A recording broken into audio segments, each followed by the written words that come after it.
Senator from Washington. Madam President, I join my colleagues on the floor tonight. I want to thank the senator from Colorado for an articulate and very passionate speech about the reasons the United States Senate should be voting on sensible gun laws. That's what we're really here to say tonight, that it's past time that we take action and that we should, in the United States Senate, let the American people know where members of the United States Senate stand on these important issues.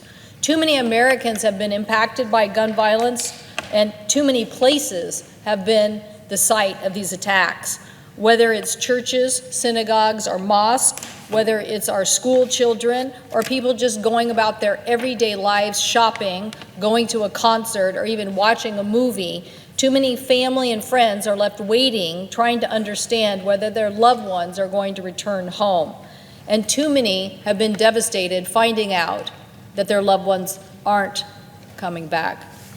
So, Madam President, it's time that we act here in the United States Senate and support legislation that we know the American people support. In my home state, places like the Seattle Pacific University, the Jewish Federation of Greater Seattle, Freeman High School outside of Spokane, the Marysville-Pilchuck Tulalip High School shooting, the Burlington Shopping Mall in Skagit County, White Swan, all of these communities have taught us that we needed to act. It's past time for us to act here. But the good news is that the people of Washington State did act. Those people rose up and helped support legislative initiatives that went to a vote of the people, and not only have they been successfully passed, they are showing successful results. In the state of Washington, we passed universal background checks by a popular vote in 2014, and we saw amazing results as in the first 14 months, it helped prevent over 50 gun sales to felons. My colleague from Colorado mentioned a similar thing in his state. And after closing private sales loopholes, it resulted in 144 denials to those with expanded background checks. So it does mean that the people of Washington State are at least safer in this regard because we have more tools in our toolbox to deal with this.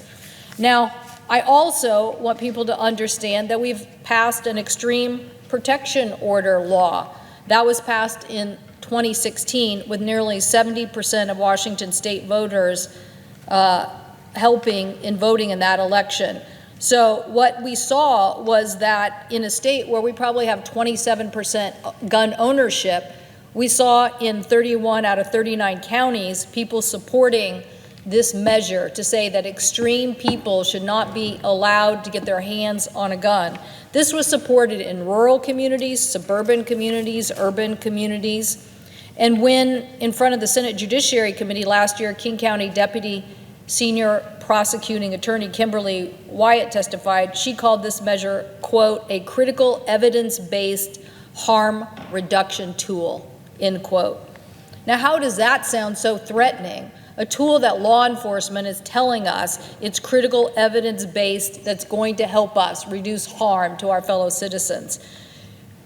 Deputy Prosecuting Attorney Kimberly Wyatt told a story of a doctor who contacted police because a patient who had wanted to obtain a concealed weapon permit had repeatedly talked about making a hit list, quote, and doing harm to people. So using the extreme protection order, we are allowed to help keep these people from getting their hands on a gun and doing harm to themselves and to fellow citizens.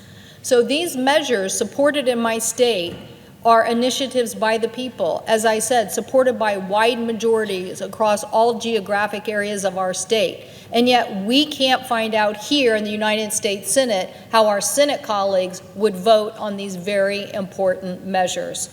So I hope that the other side of the aisle will consider, we will go state by state if necessary. We will get the people involved in passing these laws.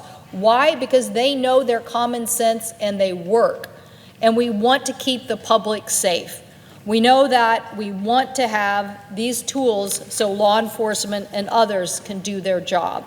It is long overdue to have a vote in the United States Senate on these issues, and I hope our colleagues will give us that opportunity. I thank the President, and I yield the floor.